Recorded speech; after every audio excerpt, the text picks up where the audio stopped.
அருமையானவர்களே, இந்த நாளிலும் ஆண்டவருடைய வார்த்தை நம்மிடத்திலே கொண்டு வருகிறேன். மத்தேயு 9:32-33 வசனத்தை பாருங்களேன்.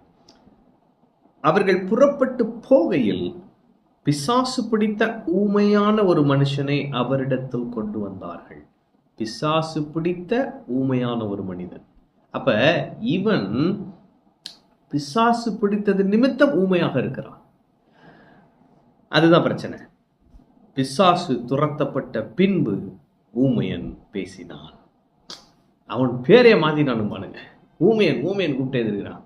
பிசாசு துரத்தப்பட்ட பின்பு அவன் பேசத் தொடங்கினான். ஜனங்கள் ஆச்சரியப்பட்டு, இஸ்ரவேலில் இப்படி ஒரு காலம் காணப்படவில்லை என்றார்கள். இன்றைக்கு நான் சொல்லுகிறேன், இயேசு உங்கள் வாழ்க்கையில் அற்புதத்தை செய்ய போகிறார். ஒருவரும் ஒரு காலம் கண்டிராத அற்புதம் இன்று உங்க வாழ்க்கையில, உங்க சூழ்நிலையில நடக்கும். ஆமென். பாருங்க, பிசாசின் போராட்டத்தோடு இருக்கிறீங்கன்னு நீங்க சொல்லுவீங்கன்னா, இன்னைக்கு கர்த்தர் உங்களுக்கு அதிலிருந்து விடுதலையை கட்டளையிடுகிறார். பிசாசின் பிடியிலிருந்து விடுதலையை தேவன் என்று உங்களுக்கு கட்டளையிடுகிறார். அருமையானவர்களே, அது நிமித்தம் நீங்கள் விடுதலை ஆவீர்கள். ஆமென்.